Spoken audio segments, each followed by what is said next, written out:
We're back. Welcome. Super excited with how so many charts are looking right now. We got a lot to talk about. What's up, Baro-san, Linta Glenn, the Waffle Maker, KTF, the Guy, Neutron, Frank, Keanu, Chetta, Plebere, Corey. What's going on? Keanu says swinging Tesla calls. Not financial advice, but we're going to be talking about Tesla tonight, and I like what I see on the chart for right now. Cheddar Free says, should I get my bingo card out? Probably. What's up, KLF? How you doing? All right, let's get to it. All right. Let's get to it. All right, we're going to be starting off with Bitcoin. Then we're going to be talking about the overall stock market, everything going on with... I did get an article. So we're going to be talking about everything that the Fed said today. So many individual stocks look as good as they could look from my technical systems standpoint. So yeah. Neutron Flux Labs just got a one-on-one class for somebody in the Discord. I don't know if I should say their name or not, I didn't even ask, but shout out to Neutron Flux Labs for doing that. Reopened one-on-one classes. I'm somewhat done with my semester in college, so I have a month off. And yeah, one-on-one classes, signups are the first link in the description. Let me put up my music a little bit. First link in the description. What else was I gonna say? Oh yeah, it's limited time only. I only have a month to do these, so the signups, whenever I feel like there's enough spots, I'm just gonna close them. So that could be in 2 days, it could be in a week. I don't know yet, but if you want to sign up, just probably sign up as soon as possible. That's all I can say. That's the first link in the description. Hit the like button, hit the subscribe button, vibes in the chat, and let's get to it. We're gonna talk about Bitcoin first, which is still not doing much. Kind of just sandwiched in between 200-day moving average and this resistance over here. We talked about this last night. Not much of a technical change. You did get a MACD crossover to green on the daily. A whole bunch of crypto mania was happening yesterday with glitches and stuff. Nice little 4-hour bullish engulfing candle right here. And just kind of in this symmetrical pattern. I don't see much of an edge on Bitcoin short term. If you zoom out a little bit, that's when I start to like it better with the higher lows and trying to hold the 200-day moving average. I know Mitch Ray's been talking about potentially retesting 43, 42K if this low breaks. And that definitely could happen if it does break this low. But I was looking at the weekly after the stream last night, and I don't know. Weekly has some pretty textbook classic bearish divergence on Bitcoin, and kind of getting the start or almost the completion of this M shape. You know, obviously it's pending that final wave, and I really hope you don't get that final wave. So hopefully it could just, you know, do something like that, but we'll see. I don't know. It's just, I was looking at this yesterday. I was like, whoa, that's not the best looking weekly chart, but the daily still looks good for right now. And that's really it for Bitcoin. Ethereum, nice bounce back. This swing was down 11%. Now it's only down 2%. So very, very nice bounce back there. Classic bullish divergence still developing on the daily. And it reclaimed the 39.61 level from this high over here, this high over here, these lows over here, these lows over here. Reclaimed that with a very strong bounce candle. Next resistance is 43.78 on Ethereum. OMI is breaking out of this downsloping channel. Next resistance is, I'd say, probably around 0.0066, around the supply line area. Depends on how quick or slow it gets there.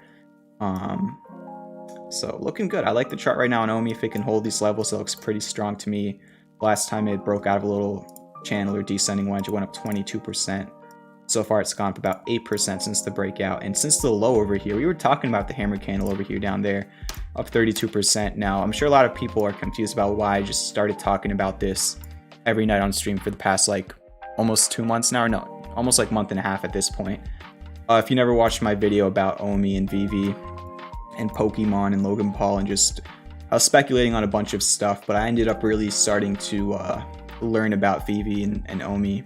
And I'm not an expert by any means. There's a lot of other people. I know Cavell Anderson does a great job on YouTube, and a bunch of others. A lot of people reacted to that video I put out, which was super cool. But today, I shared a clip on Twitter. I'm not going to go around the stream, but that November 30th date was reiterated from Logan Paul about the project. So I'm still waiting to see what that is. We'll move on from crypto for right now. Futures are slightly green. They were a little bit more green not too long ago. We could take a look at our futures charts. You can see that S&P 500 futures are testing this blue resistance zone yet again. Call me crazy, but I think there's a decent chance it breaks above this. You're really starting to see this inverse head and shoulders looking formation. And we talked about that last night or the night before. But you can see it on the futures. Obviously, if I go to the actual SPY chart, you can see it a lot clearer. But that's nice. Let me go over to the 4 hour. That's what I've kind of been looking at. Just look at that candle. Just beautiful. Almost a 2% candle on futures right there. NASDAQ, oh my gosh. The Bartley we were talking about last night ended up, look at this, double bottoming at the pattern completion zone. And just obviously with the Fed and everything just going crazy. So that's nice to see. And then Russell, we were watching this channel. It broke out of that with hidden bullish divergence. Like, it just, I don't know. I feel like right now we have like 30 people in here right now after a very nice bounce back. But last night when I was talking about all of these technical formations, there was probably like 15. So it's like, just even right now, just make sure you're paying attention to all this stuff, because if things keep going how they're going and these technicals keep aligning, I mean, I think things could get even better. Like, we'll see, kind of like a dragon pattern over here on the Russell as well. But let's go over to the actual indices and talk about everything that's going on with the market. We're going to start off with this.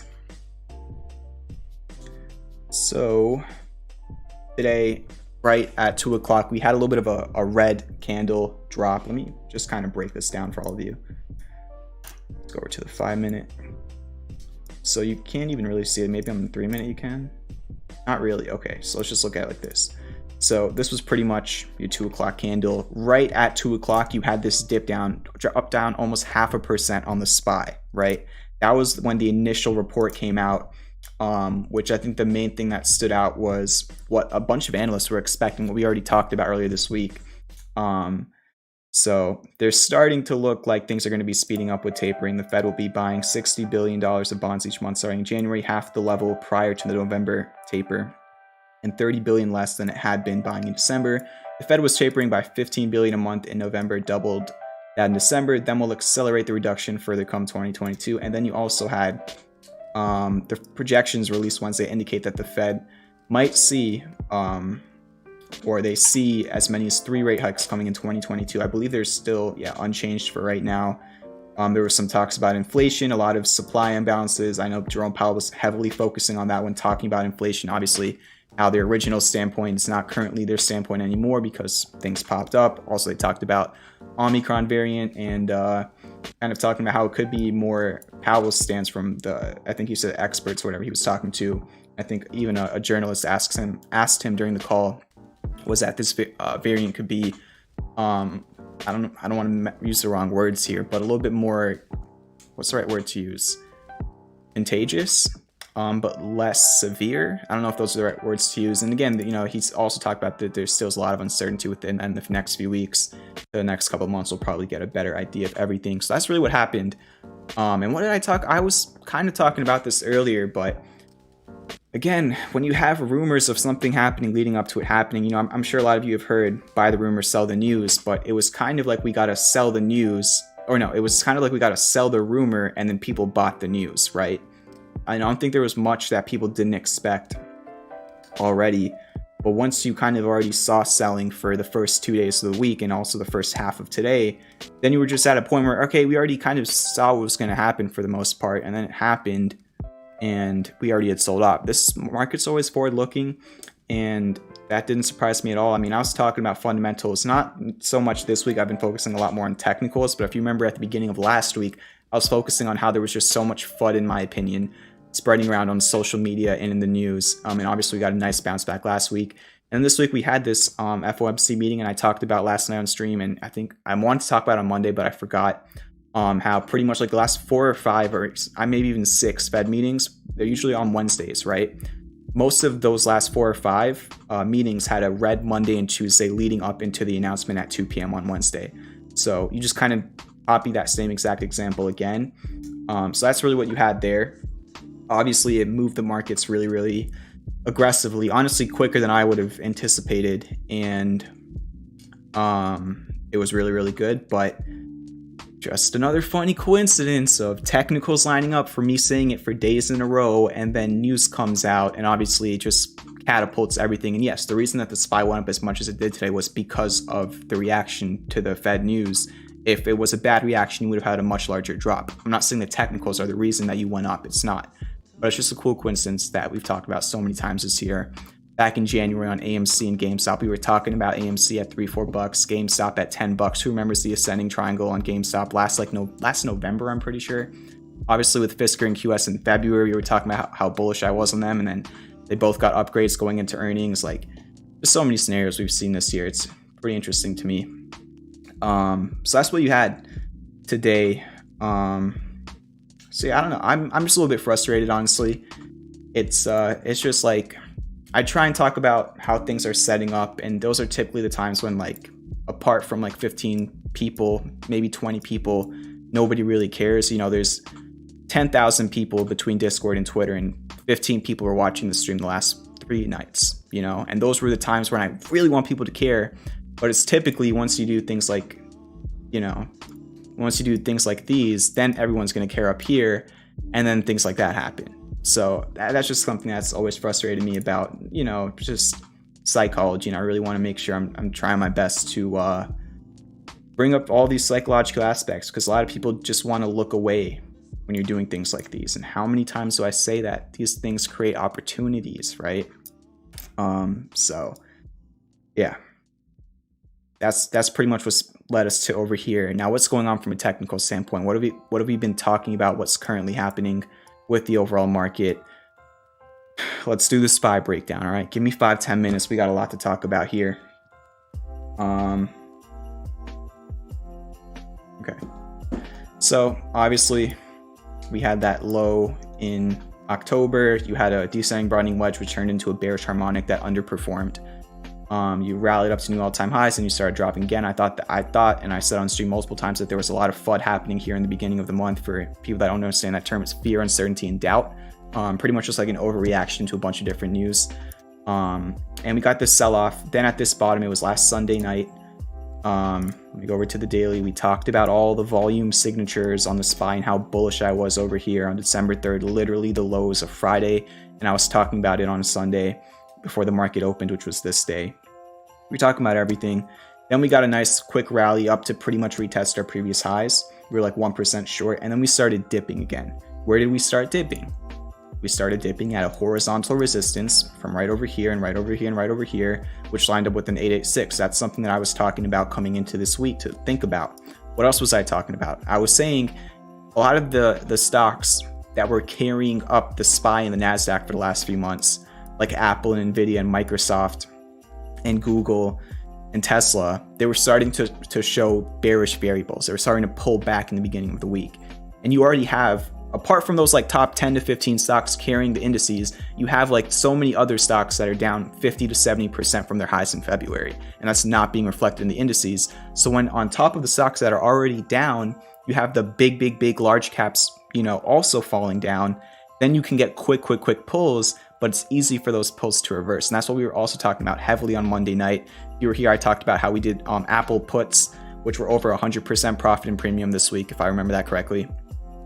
And you had all of that, and you had this dip, and we talked about how you rejected this level, and then I also talked about how you gapped under this support yesterday morning, right? Remember with this 466 support right over here, you gapped under that, and then you double bottomed on low time frames. And this is the part where everything was starting to line up. If you're in the Discord, how many charts between yesterday and today have I sent of the SPY and the IWM on the 5-minute and the 15-minute charts? How many charts have I sent? So many different patterns aligning in these areas. You pretty much gapped down under a support, went down to your next support, which is a previous resistance, okay? Then you created a symmetrical triangle on the 15-minute. On the 5-minute, you had a falling wedge, which look how perfect that is right there. Like literally at the apex of the wedge, you get a 0.1% move on the SPY. Like, look how perfect this is. And I was sending this, I sent this on Twitter, I sent this in premium, I sent this in the Discord. Like, I was trying to send this everywhere. Like, it was all lining up, and it just, all you needed, the final part of the equation, final part was the Fed. And that worked out. And that was completely out of my control. It was out of the control of technicals. It was its own separate entity, but it worked out. And then even after that on the SPY today, I also shared this chart. I shared this ascending triangle. I said something along the lines of, you can go in the Discord and find the message yourself. You know, whichever way this ascending triangle breaks could tell the tale for the rest of the day. Well, it broke up, and after your breakout, you saw another 1% move higher in the final 20 minutes of the day. That's not 20 minutes, sorry. Wait, is that 50 minutes? Yeah, final hour of the day, you saw another 1% move up. And look what else the SPY did that really impressed me, okay? Nerve with a 777 donation. The SPY didn't do that. Nerve just did that. Mo Santa Valley. I can't even speak. Mo Santa Rally vibes in the chat for Nerve. I think you also sent the last tip. Oh no, JSOB electrician did, but the one before that you sent. 777 tip. Let's get some vibes in the chat for Nerve. Really appreciate it. Thank you very much. But the SPY just ran through resistances at the end of the day. Look at this. So this previous support that we actually gapped down under yesterday, it ran through it like it wasn't even there. That was also on the daily a gap fill level for the SPY. Okay, you see this little gap over here? It just ran through it. Typically, when you have a previous support and a gap to fill, you see some sort of resistance there. But since it had just broken out of this ascending triangle, it just ran for it. It reclaimed this blue range over here, ran all the way up to the top of this blue range, okay? Then it found some resistance at the top of the range. You could see it had this pullback over here, about 0.5%. And then in the last 10 minutes of the day, it completely engulfed the pullback and put in a new high where you're currently sitting pretty much at all-time high. So you're a little bit off, but I mean, wow. That's pretty much how we got here. Now let me talk about what we're looking like right now, okay? On low time frames, you're extremely overbought. Let me start with that, all right? Your 1 hour is not too bad, actually. But if we look at the 5 minute, the 15 minute, you're overbought. Now, keep in mind, back in October, on this crazy run, you were overbought for a while. For pretty much like 12 days. Of course, you did dip back down. I think maybe the 1 hour is a better way to look at it. Where is this? Over here. So you could see you were overbought, yeah, for about 12 days on that 1 hour chart, apart from this little dip. So you were overbought for almost 2 weeks. So you could be overbought on low time frames for a while. What are your levels on the SPY on low time frames? Well, you're testing, you pretty much closed at a resistance. You're testing it right now. If it can hold above 470 tomorrow, your last resistance is your previous all-time high at 473.5. That's your next resistance for the SPY. If it can't break that, in terms of supports, you don't have a lot of support between 469 and 466. That could be a pretty volatile range, just like it was over here. But you have a strong support at 466. And now we also see we have a strong support at 460. So we know where our supports are. Hopefully we don't just run all the way back down to them, but your closest major support I see is about 0.8% away. And of course, you probably could chart some smaller ones like 468.57. I'm going to keep this one charted. You could see it's a high from over here, a high from over here, a high from over here, and a high from right over there. That could be a mini level you test. You also kind of bounced off, but you went a little bit under on that final 15-minute candle. So those are your low time frame levels on the SPY. Let me move it on up. What did we talk about last night on stream? What did we talk about? Hidden bullish divergence on the 1 hour for the SPY, for the Russell 2000. Let me rechart it. For the Russell 2000. And we even talked about, I think it was on the NASDAQ as well. Yes, it was. So we talked about that, how you had hidden bullish divergence, right? Which means you made a higher low from this low to this low, and then you kept running. Actually, the Russell, I forgot. I took it off my chart because it technically made a slightly lower low today, so that's why you don't have it there. But you did get a MACD crossover. So now where are you? This is the make or break area. Tomorrow is a huge, huge, huge day in terms of you got a pretty large reaction over here, right? I think, maybe call this a type 1 move or your reaction move. If you fail to break these levels, then you could get something like that, which means twice you confirm a top, which would pretty much be the opposite of what we just did, which was twice confirming a bottom. So what you want to do is clear this level like it's not even there. That's probably the most optimal scenario for the SPY. Can it do it? Well, we'll see. But if we go over to the daily time frame, what's the context? We are testing the neckline of an inverse head and shoulders. I talked about this last night. Okay, The measured move of this pattern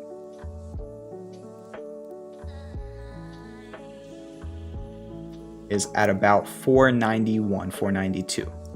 If we can clear this neckline. A candle close above 471 point. Honestly, a candle close above 471 is a breakout. That would be your highest close of all time. Yeah, close above 471 tomorrow, which is barely above you, would be your highest close of all time for the SPY and a breakout of this neckline. That's what you're looking for. Literally just a green day tomorrow could break you out of this, like even like a slightly green day. The only thing I would keep an eye on, apart from the low time frame overbought RSI, is this MACD. Of course, this MACD can eventually grow into something like this and put in a higher high than this one, but you've already rallied up just from this low over here. You've already rallied up about 5%, and your MACD right now is only over here. So eventually we could be talking, again, this could be weeks down the road, but we could be talking about classic bearish divergence if this MACD ends up making a lower high than this one from October. But we're far away from that. We don't really have to worry about that for right now. Right now, all we have to worry about is confirmed hidden bullish divergence, which we've been talking about for the past week on the S&P 500. So that's your S&P 500. Russell 2000. Oh my gosh. I was a broken record for the past 2 days about this. I couldn't stress it enough.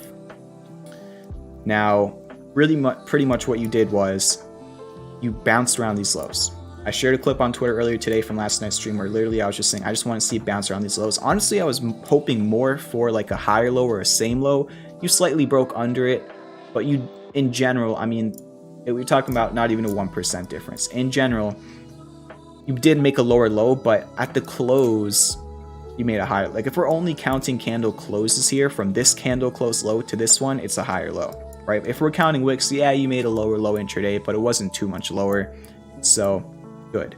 Also, a large lower wick on the Russell 2000. This shows for the small cap sectors, not all of them, that you failed to find supply at these levels across the board. Okay. Now, let me see. Let me see when the low of the day was. The low of the day was well before the Fed meeting. Okay. So yes, this move over here was due to the Fed meeting, but the low you put in leading up to the Fed meeting was natural. It was natural. You're at a 1.13 retrace. No, it's on my 30-minute chart. Kind of like an alternate bat over here. I think B to D is a little bit extended, but apart from that, you have an alternate bat pattern, and at the PCC, you went up 3.5% almost.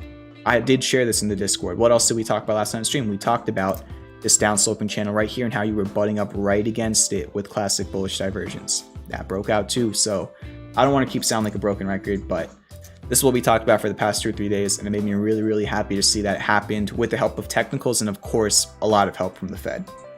Or at least how market participants decided to act with what the Fed had to say. So now, just like I said last night, okay, not once but twice, market participants of small cap assets have seen that when a bunch of stocks that are represented in this ETF or index get to these levels that weights the ETF at this price, there's more buyers than sellers. We've seen that not once but twice. Okay, pretty much a bullish engulfing candle too, higher volume off a support zone. Things are looking good for the time being in terms of technicals. Now, technicals are not everything. Some bad news comes out tomorrow.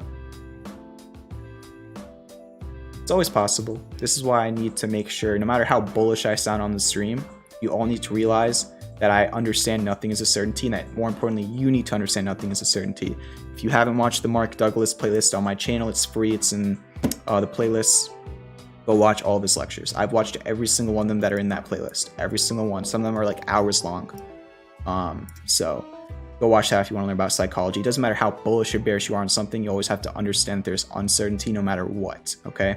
Unless you know the future and you can time travel. If you can, DM me. So that's your Russell 2000. Hopefully you can break out of this descending grinding wedge at some point.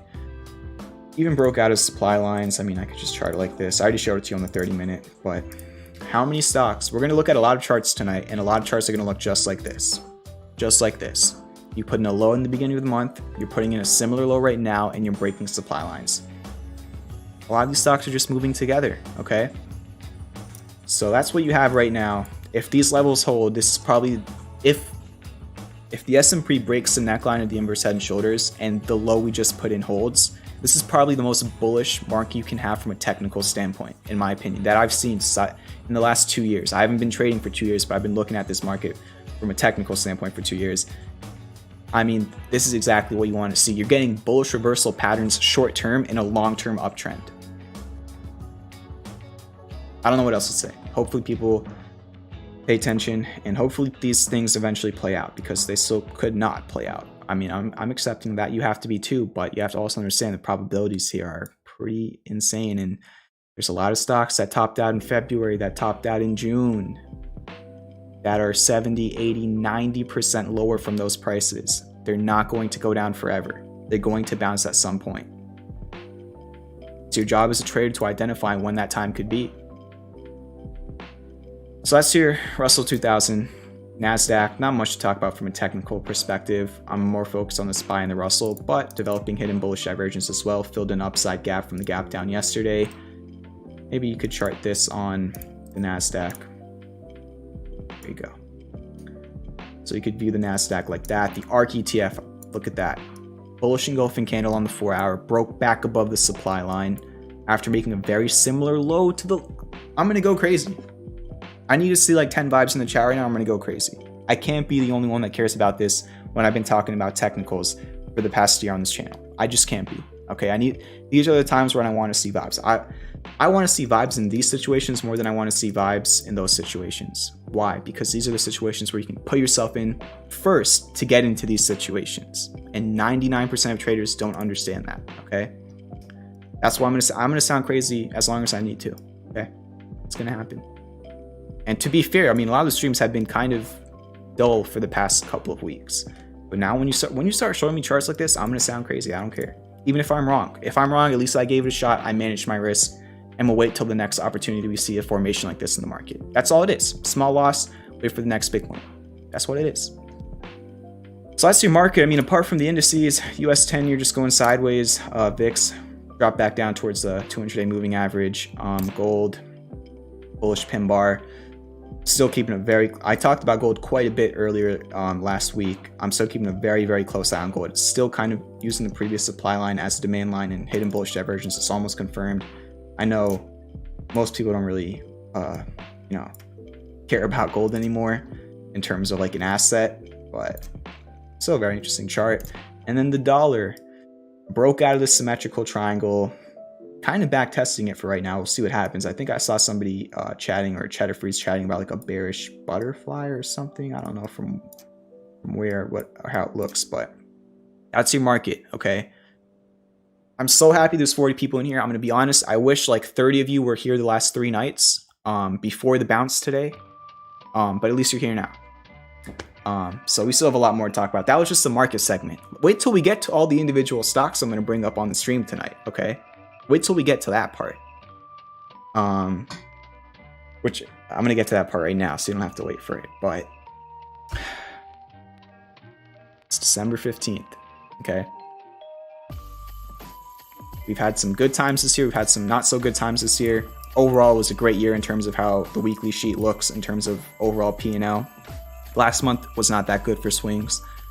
But right now, the market that we once had, that's so unfamiliar to everybody, where stocks would actually go up and stay up apart from like the top 10 stocks in the S&P, could come back at some point. I promise you, a lot of these stocks that I'm not even going to say their names because I don't want people like getting mad at me if some of them, like 5 of them, don't do it. A lot of these stocks, I'm telling you right now in December, I don't think there's that many other people telling you that right now. Okay, I'm sure you saw a lot of people on Twitter and whatever today saying I'm turning bullish again. Where were they the past 3 days? They weren't watching my stream when I was turning bullish earlier this week. But don't be surprised. A lot of these stocks are not going to stay down as much as they are. It's market cycles, and nobody cares about it until it's too late. That is my quote for the rest of the year. Nobody cares about it until it's too late. All right. Let's talk about individual stocks. We'll start off with CLOV, then we're going to talk about a couple others, and then we'll talk about the new swings and the ongoing swings and the great. Every single swing was green today. I don't know about premium swings. There were like 4 out of 14 premium swings were red. Non-premium swings, 1, 2, 3, 4, 5, 6, like 10. I think there's like 10 non-premium swings. All of them were green today, and I think at one point all of them were red today. So all of them kind of went red to green today, which I'm happy about as well, and I'm sure you can see my enthusiasm's there right now. It's just opportunity. I'm gonna be honest, today could have been an amazing day for me in the market. It wasn't. It wasn't bad, but it could have been one of the best days I've had in a long time. I'm gonna be completely honest. I woke up, I got Russell 2000 calls. I took like 200% profit on those calls. I also had CLOV calls. CLOV went back up. But I didn't talk about this in the Discord or anything. I took Apple. I'm going to talk about this before we talk about CLOV. Where's Apple? I literally took Apple off my watch just because I got mad about it. But I took a decent loss later on in the day. So we started getting the bounce after the FOMC meeting, right? And over here, I got into Apple puts. So that pretty much stopped me from having an amazing day. It was still not a bad day, but I got some Apple puts here as it was retesting this little, it was a resistance here and a support here. It was at the upper Bollinger Band on the 5-minute at the time. It was overbought, as you can see, and I got some Apple puts here, and I ended up stopping out, stopping out probably around over here. But I'm not excited because I had like a crazy good day in the market. I'm excited because of all the charts I'm seeing. That's what's making me so excited right now, because of all these individual assets I'm seeing. Okay, so just want to talk about that real quick. There's just so much I have to get to. I want to make sure I'm not forgetting anything. Should we just get into CLOV? I want to read the chat first. I also put out a long message about CLOV earlier today, which we might talk about, but yeah, make sure to hit the like button, hit the subscribe button if you join the stream. I'm about to talk about Clover, Fisker, Palantir, Zoom, GameStop, AMC, AMD, Tesla, the ongoing swings, the list goes on. I'm about to talk about so many stocks right now that I'm keeping a very, very close eye on. I'm about to reveal it all, as I've been trying to do for the past week. Of course, a couple swings got stopped, but the majority of them, they didn't get stopped. And now the market's going up, so we'll see what happens. But yeah, we got 46 people in here. Okay, before I even read the chat, for the people who were here pretty much like the last week in this, it's literally happening. All right, for the people who were here like the last week in the stream, right? How many times have I said in the past week, don't be surprised if not too far from right now, we're back at 50 people when we were at like 15 for the past 4 or 5 nights. Drop a 1 in chat if you were here for the last week. Again, I'm trying to, for even the people who weren't here, I'm trying to make you understand it now, okay? And Mitch Ray talks about this all the time. There are times when you need to be really paying attention, and that's what we had for the last week. And I wanted to kind of spam everybody, and I kind of have been spamming everybody in the Discord and on Twitter for the past few days. But now that we're starting to get all of this stuff coming into fruition, it's like, go again. So that's one thing I want to make sure for the people who are now here, that next time around, you remember. And again, this is only one good day. All right, let me read the chat, then we're going to talk about CLOV and a bunch of other stocks. Hit the like button, hit the subscribe button. I haven't even had tea. That's how amped up I am right now.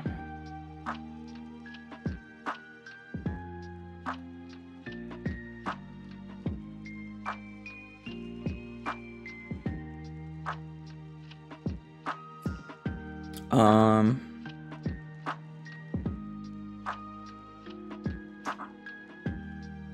seeing a lot of vibes chats. Thank you for that. Oh, I forgot to even bring it up. We have quad witching on Friday. Okay. So major options expirations on Friday as well. Oh, I missed a lot of chats. Sonny likes the quote I said about nobody cares until it's too late. It's not my quote, but it's just, I think it makes sense for the market right now. But Silver Shrimp's not a fan of CLOV. I saw you comment on one of my videos recently, and you said like something like still bullish on CLOV. Well, that's actually probably a good segue for me to talk about what I shared on Twitter earlier today. Maxime says, what if this is a big bull trap? What if it is? Great question, Maxime. What if it is? Well, guess what? What did we talk about last night? Low risk, potential high reward opportunities. Okay. For longs over here, this is a low risk opportunity because stop out areas are right there, not financial advice. Why? This is your support zone. You are still only just above your support zone. There's a clear area below you in which if you break it, you know where a clear area for a technical stop would be. I'm not telling you to stop out there from a technical perspective.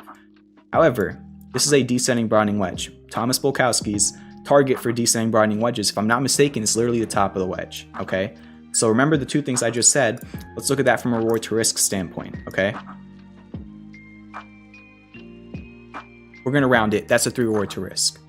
Even if you're wrong, there was still a 3 times chance of you, or that's probably not the best. It's not probability. There's still 3 times potentially more profits if you were right. And again, there's going to be times when it does do this part and it goes to the opposite side that you would have wanted, but it's about the times that it works out. If you have a 3-to-1 reward to risk on how you're trading, you'll need to be right technically a third of the time to be profitable, because that third of the time you're making this large green box of profit. So even if it is a bull trap, it's not good if it's a bull trap, but it's a lower risk opportunity than something maybe up over here, which was like a breakout back test. So let's talk about CLOV now. Before I even talk about the chart, which has some new interesting developments. I didn't talk too much about CLOV. I have talked, keep this in mind, I've talked about CLOV on every single stream since I started covering it after, you know, all of this. Okay, I also talked about CLOV over here as well, but I've not stopped talking about CLOV on the streams. Keep that in mind, all right? But like in terms of like Twitter and stuff like that, I started talking about CLOV a little bit again this week. There just wasn't much for me to, I talk about CLOV because of technicals. I love it fundamentally, but I talk about the technicals, right? There wasn't any technicals to be talking about over here, and I said that on stream. We gotta wait until there's more data. More data presented itself this week. Yesterday I shared a low time frame pattern on CLOV. It led to a 4% move in like 20 minutes. Today I shared another, if we go down to the 5-minute, I was watching this little range and I was watching the bottoms on CLOV. Like twice I've talked about CLOV so far this week, and both times it bounced after, and then 2 or 3 people messaged me like hating, and I was like, I just didn't understand it. I think there's just been a lot of confusion, and it really did frustrate me. It's really never frustrated me until today, and that's why I finally decided to put out like a long statement about everything. It's just, there's just so many people I think that they know of my channel and the content I make, but they don't actually watch it, so they kind of just assume what I'm doing is literally saying every single day CLOV is going to go to the moon tomorrow, and then they come at me on Twitter and stuff, and they're like, CLOV didn't go to the moon. I'm like, I never said it was going to the moon tomorrow. I only talk about technicals. I'm not even always bullish on the technicals. Did I even for once say there was bullish technicals on the daily over here? Not once. Okay. But I put out a statement. I'm probably not going to read the whole statement. I'm just going to skim through it. Thank you for all the support on this, by the way. Over 20 messages or comments back, about 80 likes on this. Thank you all for the support. But I'm just going to quickly summarize it. I said in the statement on Twitter today, I'm talking about like this is like a roster change or something, but I said, unlike many others who started covering CLOV, most of the other YouTubers talking about CLOV started covering it over here. Why? Because it piqued a lot of interest after that crazy squeeze. When did I start talking about CLOV? As a matter of fact, the first swing trade I ever shared on CLOV publicly was right over here. The entry was $13.20. I still remember it, and the target was 17-ish, 16, 17 bucks. That was the first time. It was January. It was IPOC. Okay, that was my first point. It's not like I just wanted attention and I started talking about here. No, I put out a swing right here. There was also a swing on this day, March 5th. Go on my trading view page. I learned a swing on that day. It was the bullish crab, and pretty much most of the swings from over here to over here pretty much like all played out. Maybe like one failed one. But we even day traded this huge day, 20% day, and this huge day in premium. There was like a falling wedge swing trade over here leading up to the all-time highs. It got stop hunted, but obviously that went crazy. And on top of that, even the night before all-time highs on CLOV, go back to the stream. I'm not going to do it right now, but go back to the stream. I said 28 was resistance. I don't remember which fibs I used. Was it this one? Yeah, it was this one. Okay. Look at that. TA being fake, right? There's your fake TA. Go back to my stream the night before all-time highs on CLOV. I literally did the same exact thing. And it closed right here. It closed at 22.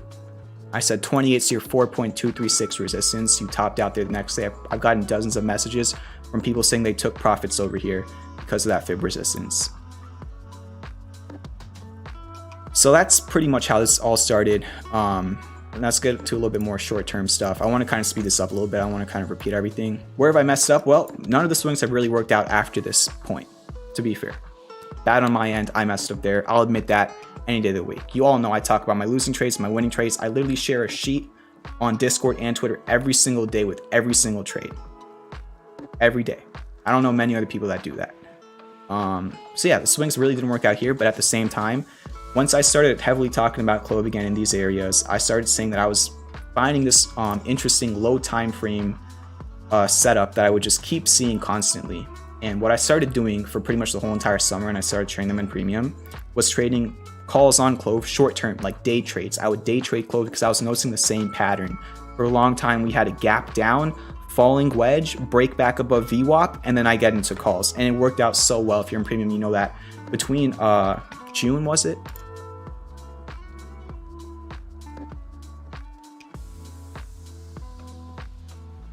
Between June and October, there was a 75% win rate on calls. So that was all cool.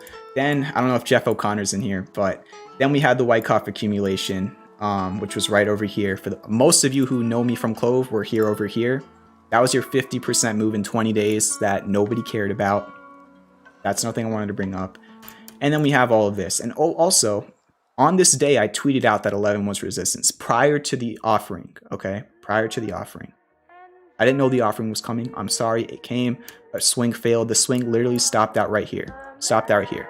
Since the swing stopped out, CLOV's dropped like another 40%. So what do you want me to do? I'm not going to say all. To like the 5 people who just constantly troll me, acting like I said I was going to go to the moon every day. What do you want me to do? So sorry for this long rant. It just really frustrated me after everything I've tried to do for CLOV, like in terms of all the analysis I've tried to share on it and all the education I've tried to give people through CLOV. Just disappointed me that all of this was forgotten and people are acting like I said buy up over here when everybody else wanted to talk about CLOV because it was squeezing. There was no swing up here. I never said anything like that. And then it's like people are acting like I said diamond hand, like there were stops in every single swing. All right, done talking about that. What's up with the chart with CLOV? Let's get to it. On the daily right now, we talked about this last night. But remember this random demand line I drew where we bounced at it the first time? I was like, well, that's pretty cool. We bounced off of it again. This is not really a great demand line. I'm going to be honest here. It's a random starting point. I just kind of use this candle high and then this candle low, and it's bounced the 2 times that it's tapped it, which is pretty interesting. I also told you all that last night I was kind of moving my original supply line on the daily looked like that. You had a small little move after breaking out, but nothing much. So I moved it over here, still kind of testing it. Daily got a MACD crossover, okay? That's really interesting. Also, you're diverging on the daily a little bit. Bullish divergence on the daily for the first time in a long time on CLOV. You made a slightly lower low today, made a new all-time low with some RSI classic bullish divergence, and you're still oversold, and you have a bullish pin bar on the daily, which is also a bullish engulfing candle. This is the first time I've seen a daily edge on CLOV since like these areas. 4 hour, moving up towards that supply line. 1 hour chart. Went a little bit deep. We talked about the original bat, which saw about a 3% bounce. Then that failed. It went down to the 1.13. It saw like a small bounce in the morning. And then it ended up going down to like a 115 or whatever, 118, whatever it was. And then it eventually bounced. So nice XABCD, good follow through. What else is happening? On the 1 hour, you are getting closer to the supply line. If you test the supply line, there's a 70% chance that CLOV is able to break it, okay? Because you have a partial decline. 30-minute, you did break out. You broke out of this descending broadening wedge with triple classic bullish divergence. I also literally tweeted this today at $4. It went up to $4.19. That's a 5% move, and somebody was mad about me sharing that. Okay, so I put out a statement today. I just ranted about it on stream for 10 minutes. This is the last time I'm ever going to be doing something like that. I'm going to keep talking about the technicals on CLOV. If anybody ever wants to get confused about it, go read my statement on Twitter. That's CLOV. Let's talk about the swings now. Hit the like button if you've done already. Hit the subscribe button. One-on-one classes are back for a limited time only. That's the first link in the description. Premiums in the description if you want to join that. The free course is in the description. My disclaimers are in the description.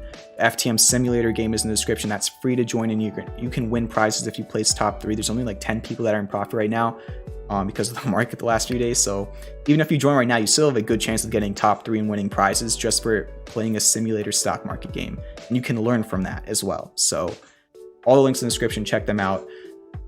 Let's get on to the swings now. We're going to start off with Fisker. Fisker was alerted yesterday. It's currently up 5% since the entry. Hidden bullish divergence is nearly confirmed on the daily. On the 4-hour chart, you do have confirmed hidden bullish divergence on Fisker.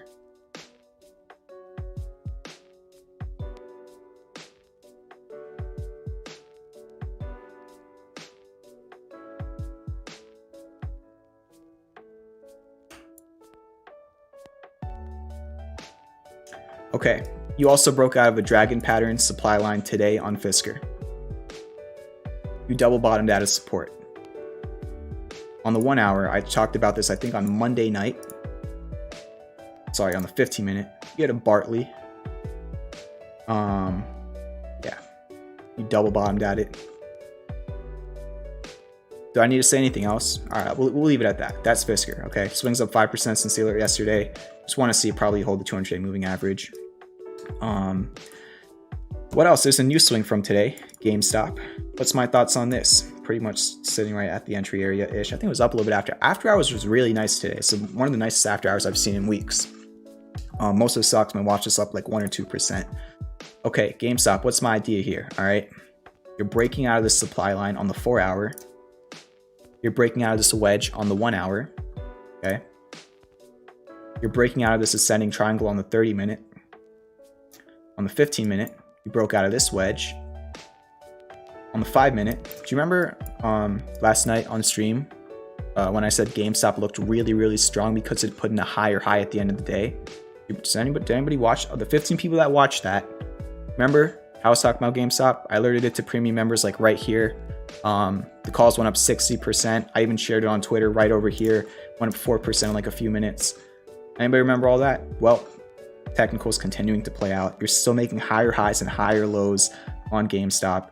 So all of those time frames checked out. Then if we go over to the 4 hour, you're sitting in a support zone that you've not broken since April, okay? Or actually you've not broken since March.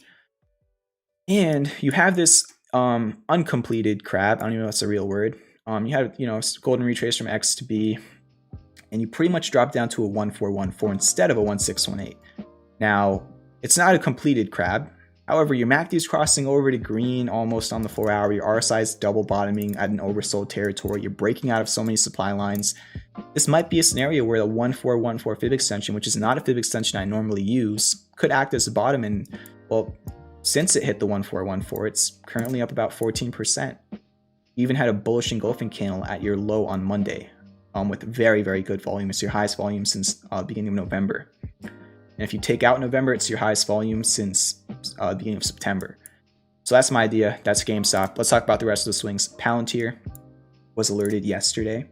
It's up about 2% since the entry. Confirmed classic bullish divergence at the PCZ of a scuffed butterfly because the B point's too shallow.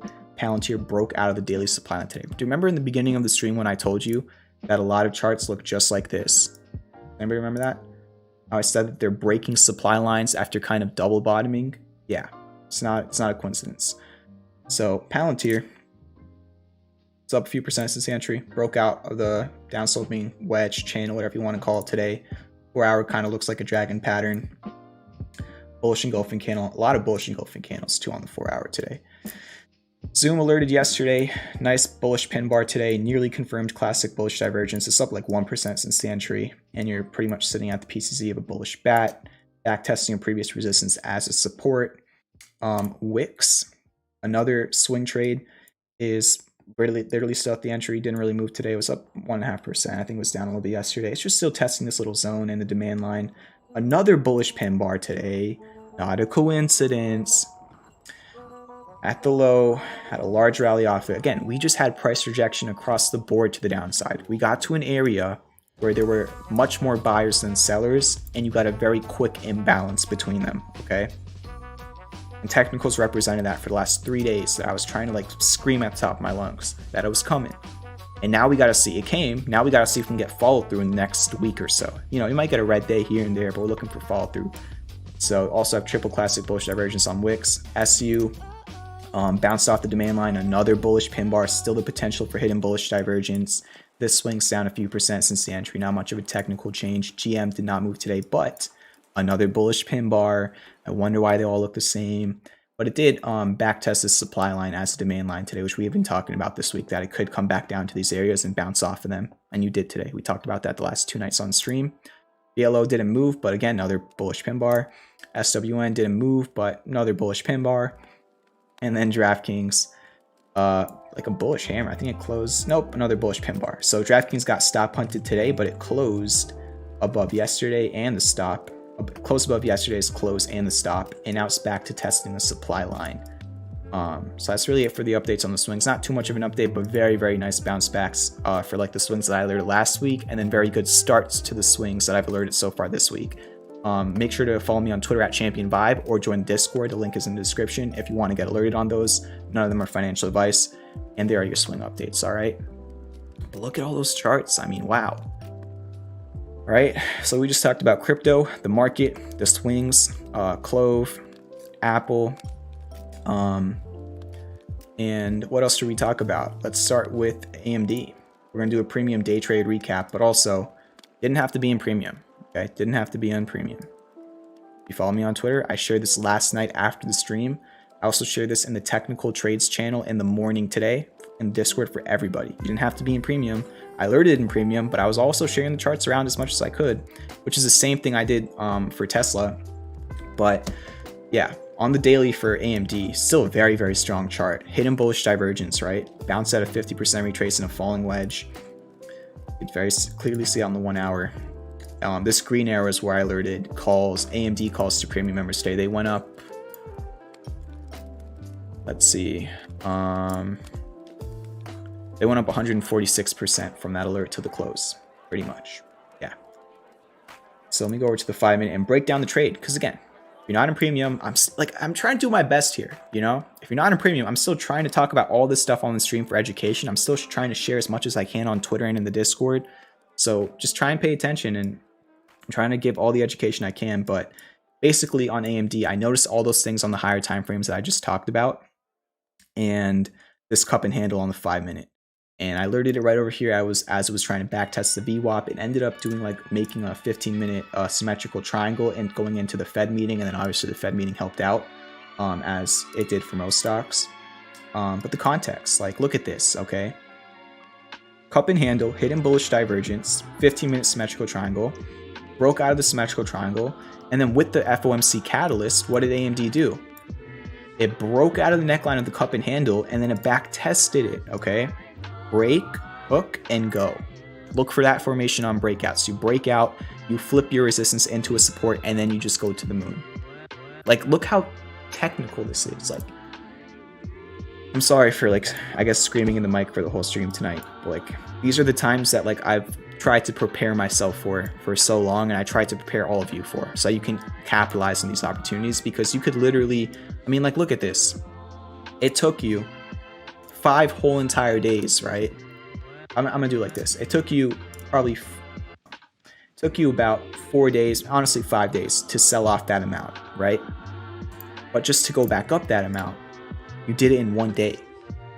This is what I'm trying to have people understand. It's like, if you use risk management, if you use reward to risk, if you use proper timing and technicals and probabilities, you know, weeks and weeks and months of losses can be recovered in a very short amount of time. These are the things I'm trying to teach, and they're happening in real time, which is like, this is like my craft. So to see my craft working out how it is right now, of course with the help from the Fed from today, but it's not like I wasn't talking about all this for the last 3 days on the stream before the Fed said anything this week. Of course I'm going to be excited. So that was AMD today. What else do I want to talk about? Tesla. Let's go on the daily. Keeping a very, very close eye on Tesla right now. And I don't know if Keanu Trades is still in here, but you're at the apex of a falling wedge. You have developing hidden bullish divergence. Okay, another hammer pin bar looking candle. That's your daily chart. On your 4 hour, you're at a demand line of a down sloping channel or wedge. You have nearly confirmed classic bullish divergence on the 4 hour for Tesla. On the 1 hour, you double bottomed with triple classic bullish divergence. We talked about all this last night. All that happened today was the move. Putting a 4% move off the double bottom low today. Almost a 5%. I think it was a 5%. Pretty much a 5% move off the low from today, which was a retest of yesterday's low. And I try to talk about it. I tweeted this out as well earlier. Let me play the audio from it.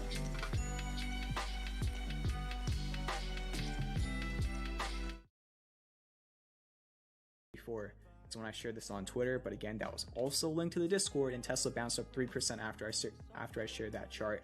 But I'm keeping a close eye on Tesla as well. It never really filled this gap at 909 that we talked about last night, but it did bounce off this demand line today, and it now has triple classic bullish divergence on the MACD. and classic bullish divergence on the RSI on the 1 hour. So Tesla I'm going to be watching tomorrow intraday. That's another one.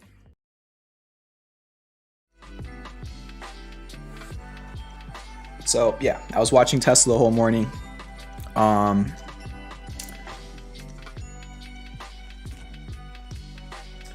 It was up another 1.5% after hours. It went up to 990. If that holds tomorrow morning,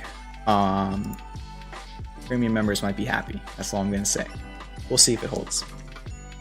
So yeah, that's Tesla. Still keeping a very, very close eye on it. I mean, again, these are the areas where technical formations appear, which are not a certainty that the price of an asset will go up, but they are a low risk, potential high reward opportunity.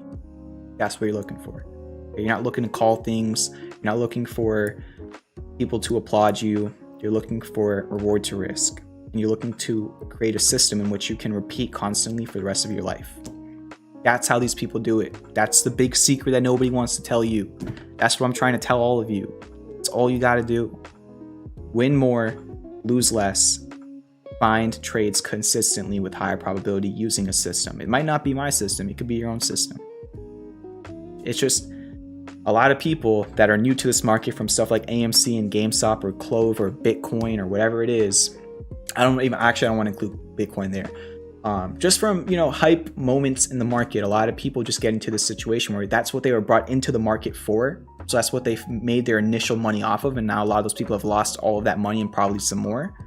And now they're just doing the same thing again, thinking everything's going to squeeze. And now they're starting to figure out maybe 1% will. But you don't need to look for the 1%. So many people are spending hours and hours looking at Ortex numbers and short interest and looking at social media sentiment scanners. And again, when you're right, that could be an insane amount of money. But you don't need to do that to do what all these other people you see on social media are doing, right? Those big accounts on Twitter, those other big YouTube channels, they're making a system. They're giving themselves a fixed risk strategy. And they're repeating that system consistently without any emotions or as little as emotions as possible. There's always going to be some sort of emotions. That's the secret. It's repetitive. It can get boring, but you compound your profits. And sometimes out of nowhere, the big crazy wins, they just show up within your system. Like we just talked about on AMD. So that's Tesla. AMC. We talked about this on Monday night. I said that you're going to have a Gartley PCZ and a back test of a previous resistance from the January high at 2050. It gapped down to 2050 on Monday morning. Or I guess I might have talked about it. No, gapped down to 2050 yesterday morning. And it saw a 20% bounce off the level. Now, what else has happened on AMC? On the 4 hour, you have classic bullish divergence. Pretty much a 4 hour bullish engulfing candle. And you're breaking out this little channel. And then on the 1 hour, you have like this little double bottom formation and you broke out of a descending broadening wedge. So that's another one I'm keeping a close eye on. So yeah, that was just a lot of charts right there. It certainly was. So yeah, if you're confused by some of the things I just talked about for the last hour, let me help you. Help me help you, okay? There's a bunch of things you can do. Keep watching the streams every single night. That's how I learned. I watched somebody named Mitch Ray on YouTube for 2 years in a row, and I just started picking up things. Watch the free course on my channel. It's 6 hours long. It's literally right there. Join the Discord. It's free. The link's in the description. And then there's two other things. So those are the free options if you want to pay for stuff. I just reopened one-on-one classes today. I talked about like the beginning of the stream. I'll talk about it really quickly right now. All these things I just talked about, I'll teach you about any of it, okay? And whatever else you're struggling with, I'll give my opinion on. I can't give you financial advice. I'm not a financial advisor. But yeah, if you want to spend an hour with me breaking down what's working for you and what's not working for you and what else you want to learn about, I probably ran over probably around 40 to 50 one-on-one classes this year. And I'm not going to name names, but like I'm thinking of like 4 or 5 in my head right now that I've seen go from like not doing great at all with trading to now being like some of like the most like, how do I put this? Consistently profitable traders that I know in the Discord. That's, and that's possible. I'm not going to say that's the same for everybody, but it just depends. If you want to put in the work, you want to invest in yourself, that's the first thing in the description. And then the last thing, if you want to join premium, that's a bucket, or not a bucket list. That's a check mark on the bingo list, I guess. And you want to see my short-term trades as well as like additional swings. Pretty much like you get double the amount of swings compared to what I would share if you're not in premium, and a weekly watch list and an algorithm alert bot. And you just want to get like a very close look at how I find trades all the time and how I execute my trades and how I go about my trading. That's like premium is kind of just like the most hands-on approach you can get in terms of learning from me. One-on-one class is like the most probably long-term educational and tailored towards you. The course is the most general and it can help out anybody. And then the Discord is the best place in the whole entire universe. So those are your options. If you want to learn, I'm trying to provide, whether you want to pay for it or not, I'm trying to provide every single resource possible, okay? I don't have a job. I'm not interning anywhere like everybody else my age is. I am in college. But this is what I do, okay? Trading and trying to teach about what I've learned. I'm not an expert. I've never tried to claim like I am. I just talked about, I made that mistake on Apple today earlier in the stream. Help me help you. And for people who haven't been having such a good run lately with this large drop in the market for almost a while now, and again, you're probably thinking, what are you saying? Well, go look at the statistics. There's like 10 to 15 stocks that have led to at least this part of the rally. The majority of other stocks are kind of under their 200-day moving averages, 50% lower than their all-time highs, and they look a little bit more like this recently. Okay. All right, so I just talked for like an hour straight. I hope that was educational. I mean, this was one of the most like content-filled hours I think I've ever streamed in my life. I really didn't have time to look at the chat or anything. So yeah, if you've been enjoying the stream, this is, you know, probably the biggest show out we've had in the stream in like the past 2 weeks. But again, if you've been here for the past 2 weeks, can't say I didn't tell you that this is exactly what would have happened. But yeah, just I'm trying to say, like, the people who are going to win are the people that are here for both good and bad times. A lot of people try and time the times, like, and I'm not saying you have to be in the market all the time. Cash is always a trade. It's always a position. I'm saying you got to be aware of what's happening in the market all the time.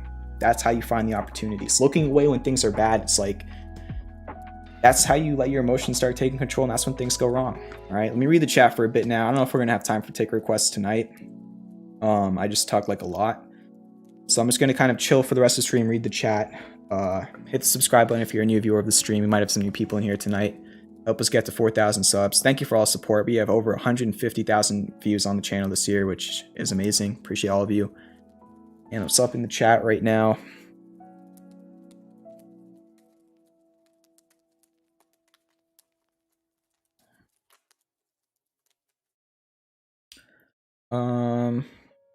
Neutron Flux Lab says, F them haters, ignore them.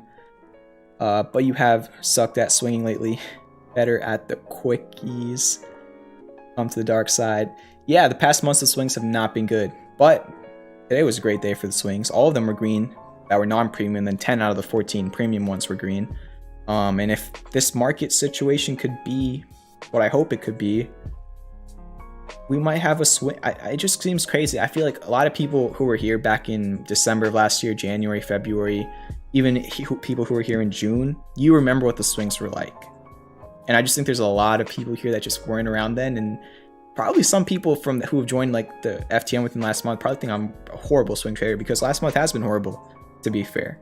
I can't wait until some people see like how things look when the swings are going well. I just don't think a lot of people understand what the environment of the Discord's like, what the environment of the stream's like, how much money is on the table at certain times. Like, we haven't just had one of those crazy swing rallies in like a month or two. I think the last one was like September or something. Not September. I don't know. I can't remember. But again, it's all about overall P&L. You know, when we looked at the weekly sheet, and if anybody's confused by the weekly sheet, and what I mean by that, I track every single trade. Okay, I timestamp every single thing. There's this. Okay. And there's this. Like I said, help me help you, okay? Help me help you. I timestamp all of the swings here. I don't really want to scroll through this because there's a bunch of premium ones here, but you can find this page. Just go to the links channel on the Discord. And that pretty much, like this, has all of my swings timestamped. Okay, I can't even delete these if I wanted to. And then I not only timestamp the swings, then we have the weekly sheet. And again, it's all about overall P&L. You could have a bad month, right? If we zoom down over here, that's a bad month. Okay, 4 weeks in a row I marked red. But that 3-to-1 reward to risk I was talking about earlier, you could see that playing out right here. Okay, this was at week 40. We're on like 57 or something now. So this is not completely updated. I'm going to update this at the end of the year and get like the year PNL percent cumulative. Again, they're rough numbers. It's kind of weird to add up percents, and it also depends on position sizing and everything, but it's all about the bigger picture. Gains 3,000%, losses around 1,000. Again, estimates, but they were pretty close to those numbers at week 40. So, yeah. And if you want to see the weekly sheet or my timestamps page, links sharing in the Discord. Join the Discord, links in the description.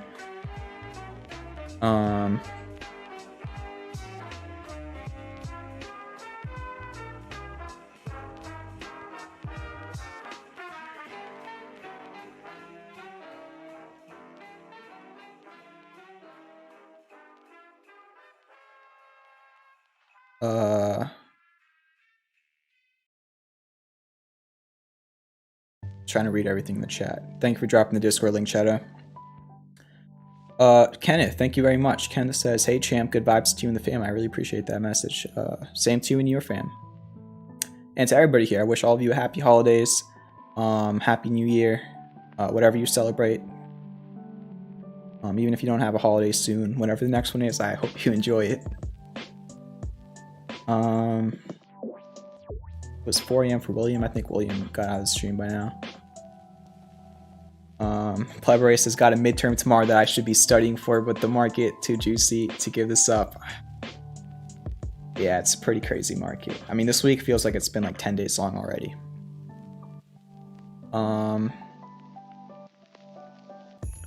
So yeah.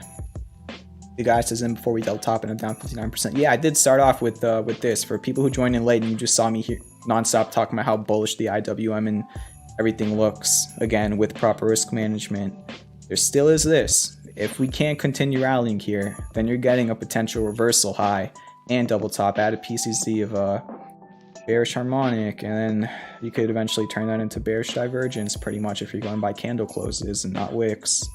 So there's always going to be some sort of contradicting variable. You just got to decide what place can you put yourself in where you have better probability and you have better reward to risk. That's it. That's it. That's the secret. I'll scream it from the top of houses or something. I don't know what quote or analogy to use there. That's the secret. It's a secret sauce, all right? So yeah, hopefully last hour was cool.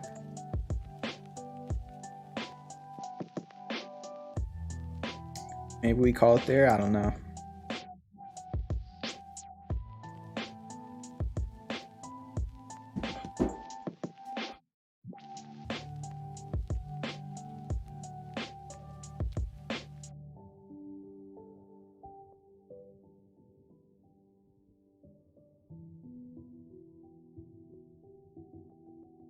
Low risk, potential, high reward opportunities. Not financial advice. I guess we'll end it there. I don't know. Yeah, I think we'll end it there for tonight. I'm gonna be live again tomorrow night at 8 or 9 o'clock EST. Make sure you join the Discord, okay? I'm gonna say it again because it's the craziest thing. It's like everybody asks for one-on-one classes, and then they come around and they go very, very quickly. Okay, don't ask about them in 3 weeks. They're not gonna be coming back for a while. Beginning of next year is gonna be very, very hectic for me. So I'm gonna try and finish like all these one-on-one classes by the new year. So if you want to sign up and you want to learn about whatever I just talked about or other stuff you want to talk about, it doesn't have to be technicals. I've done multiple one-on-one classes that were like all about fundamentals. I'm not the best fundamental trader per se, but I understand a lot more than what I talk about on the stream in certain aspects, not all of them. So, but whatever you want to learn about, I'll try and see if I can help you out with if you want to. That's the first link in the description. Have a good night. Good luck trading tomorrow if you choose to trade, and just be patient. I want all of us to just get so rich, but we all got to be patient. Just gotta wait for it. You can't rush things, all right? When it comes, it comes.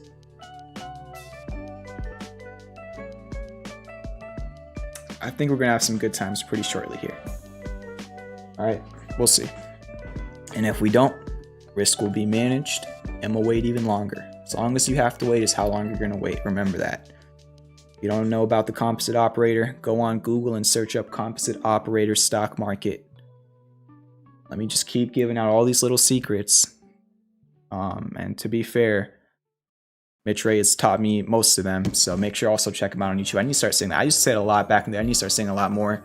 Would not even be live right now if it wasn't for Mitch Ray. So go check out Mitch Ray's channel. Have a good night, everybody. And I really don't want to end the stream because I'm just still like, I just want to keep talking about stocks, but I guess I've been doing this since 9 o'clock in the morning, so I probably should stop. I don't know. All right, we'll keep going. We'll keep going. Drop some tickers in the chat. I'll look at a few. I'm just going to pick and choose. I'm not going to kind of run a system with it. Want me to look at a chart for you? We could be in an interesting place where a lot of charts look interesting. Drop the tickers in the chat. I'll look at like 3 or 4, just like really quickly, ones that stand out to me in the chat. I'll take a look at them. What are you doing on break? I don't even really know yet. I'm just taking it by the day. Keep hitting the like button if you didn't already. EXAS is in a long-term falling wedge. If you're going to use major lows on the RSI, then you have classic bullish divergence. It's kind of like a lot of other stocks we looked at tonight with the supply line break and like a little bit of double bottom and a bullish engulfing candle today. Like, yeah, a lot of these look very similar. I'd say resist. I already have the levels charted out here. Looks like I already have most of this charted out. So just like giving you an update on what I see here. What did you just say to search up?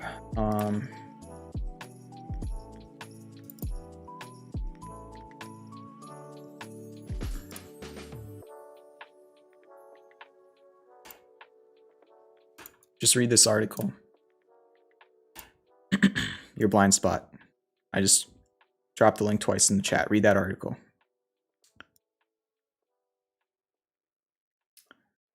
RKLB, it's trying to hold this level. You had close to a bullish engulfing candle yesterday, but not quite. You do have developing classic bullish divergence on RKLB. You try and test this 200-day moving average in this 1232 level. It was a high from right over here and a low from over here. If it can hold, there's not much resistance between 1232 and 15 bucks. Maybe a little bit here at 14 from this low and these lows. However, if you do break under this, then I'd say 1154 is up. So those are your levels. There's not much I could do apart from levels, to be honest. I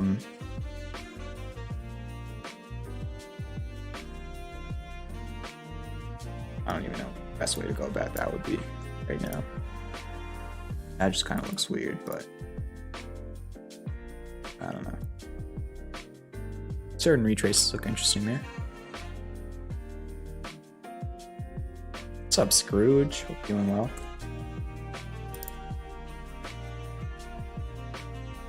KULR. This is what we've got. A little bit of a triangle starting to develop here.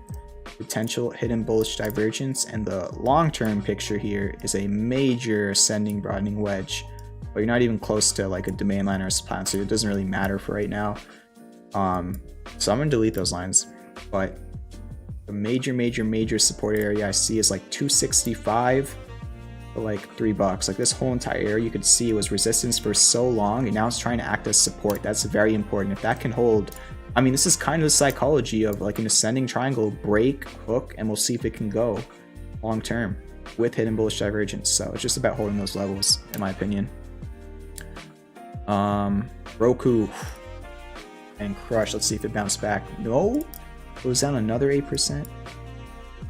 We'll see. It's also another stock retesting its lows from last Monday, and that's also lining up with the low from November of 2020 and a high from September of 2020. So 197-ish is a big make or break area. If that breaks, the next level I see is 176. If it can hold, there's not much resistance up to like 266, where it just kind of went up to a few days ago.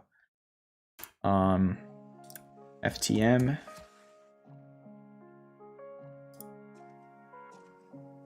Sheesh. Wow. Whoa. Might be a little bit biased here because it's called the FTM, but this is certainly interesting. Oh my gosh. All right, I'm not even trying to be biased here, but like we're talking about a bullish bat, double bottoming at the PCZ with confirmed hidden bullish divergence on the daily, just over the 200-day moving average, which also lines up with the support from September. And then you could probably draw a supply line. I'd probably draw like this. And then maybe even a demand line here. I mean, whoa.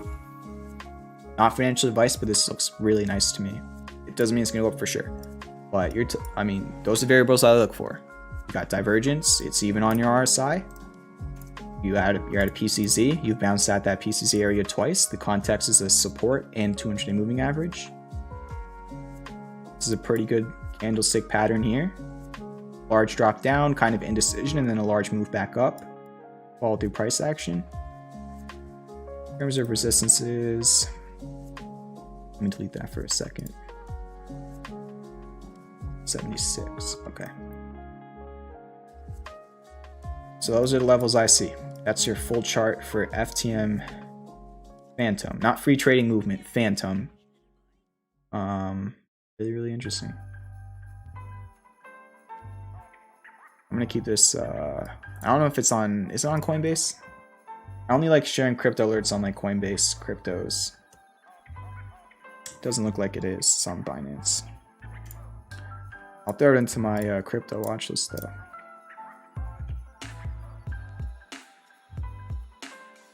And I don't know if you're the same person from the Discord who was sharing FTM earlier. I think it was a social chat, but yeah. Funny coincidence with the names. We're 3 likes away from 50 likes. Hit the like button if you have not yet, and if you would like to.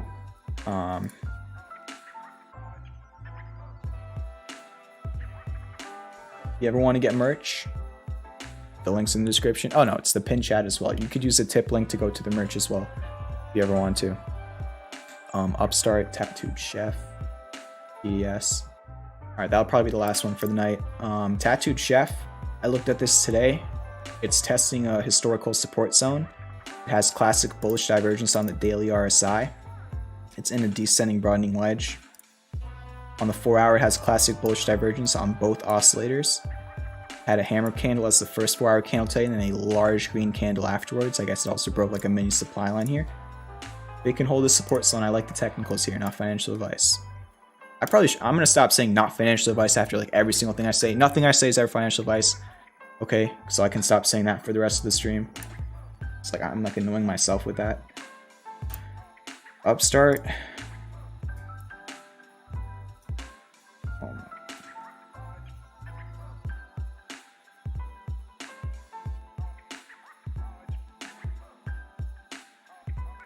What is happening? What is happening? For those of you who've been around for a year, what are we witnessing right now? What are we witnessing in all of these individual stocks that have made major retraces from their highs of the year? It's like every single chart I go to, it's the same thing. Harmonic PCZ, divergence, ice line, gap fills, patterns, like moving average, like. And it's like we were kind of able to anticipate all of this the last week, looking at the Russell 2000 and a lot of these different names on the stream. Like, just if you're new to everything here, stick around for at least a couple months. That's all I'm asking. That's all I'm gonna ask right now. I'm gonna keep looking like I'm crazy. I don't care. This is what I always teach and talk about, and now we're getting it on so many different assets. I don't even care if I'm wrong. I mean, I want to be right about all this, but it's not in my control. It's technicals. If these probabilities play out, we're witnessing one of the nicest like formations I've seen in the small and mid-cap market in a long time. And I'm not going to act like I've been trading for a long time. I really haven't been. But since I've been analyzing charts, like we're talking the last 2 years, like this reminds me of around the election dip from November of 2020 and around the March dip from the COVID crash of 2020. That's really what all this kind of reminds me. The only difference is now we're much higher up on the indices. That's the only difference. And I guess now we do have stuff like tapering and you know, less QE and inflation and having to maybe reverse those interest rates and stuff. So it's a different world, obviously, but charts are not too different than they once were a couple times in the past couple years. Upstart is at the PCZ of pretty much a bullish shark with classic bullish divergence nearly confirmed on the daily and an oversold RSI. It had a bullish hammer candle or pin bar candle at the PCZ. Now that PCZ lines up with the gap fill from August 9th of 2021. Okay. Probably also look at this as a descending broadening wedge. Like, where were all these charts for the past 5 months? They weren't here. Now we're finally seeing them. I will be adding Upstart to my watch list.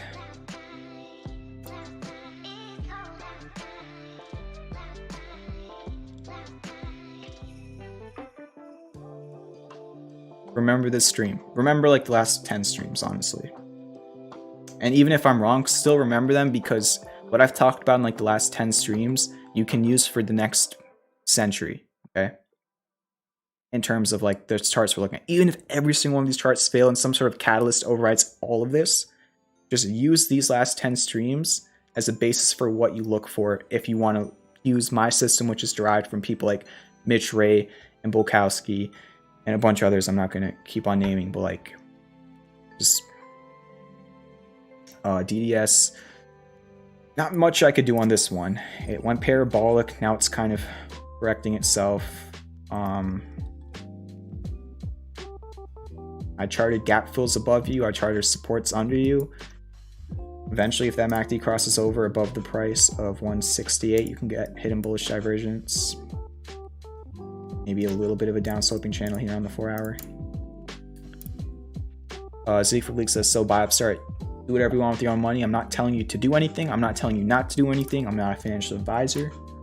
I'm just looking at a bunch of charts that, based on my system, show me the variables that I personally like. However, I also personally understand that none of it's certainty and it could all completely flop in like one day if something happens. That's my summary. And I know you already know that you know all of that, Zeke. You've been actually doing a great job lately. Really proud of you for all the work you've been putting in. But I'm just saying that in case there's like newer people in the stream. What's up, Scotty? Cup and handle. I always remember that from you, Scotty. That was one of the best jokes. Hope you're doing well, Scotty.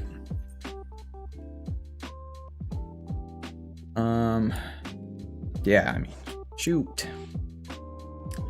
I'm excited. At least if none of this works out, I'm still excited for the education I'm able to provide through how these charts are looking.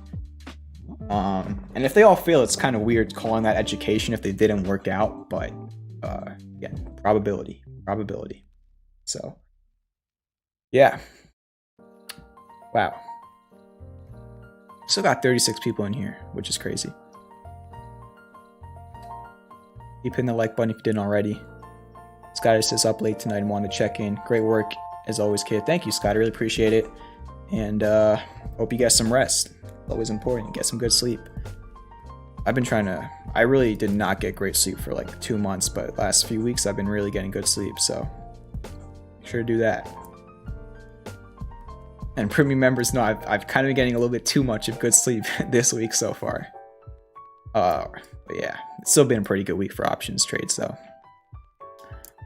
The guy says I'm behind Medi in the market game. What's just so funny to me is let me open this in another tab.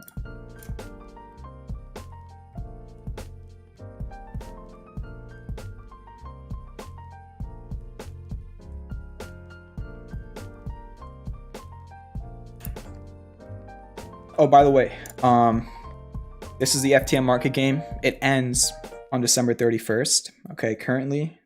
Okay, this definitely changed towards the end of the day. It was only 8 people in profit at one point today, but I guess with the bounce a lot more.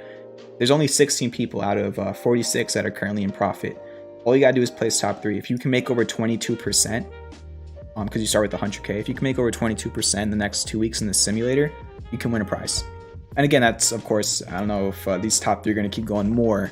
I'm just saying as of right now, everybody still has a chance, so don't think it's like too late to join. You just gotta place top 3 and you get prizes.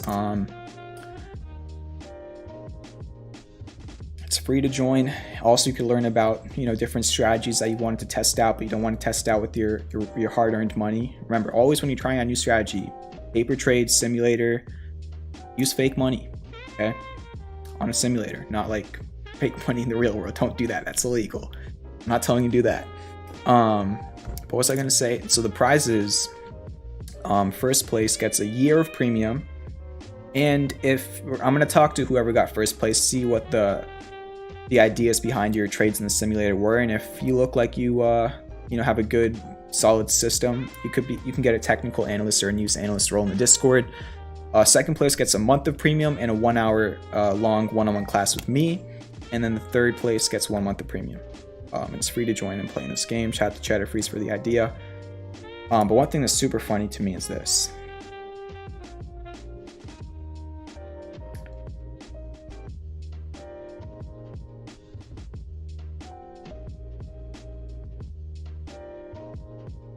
Somebody really made this account, okay, called Solo Fanboy, obviously just to mess with me, okay, and they're down 5%.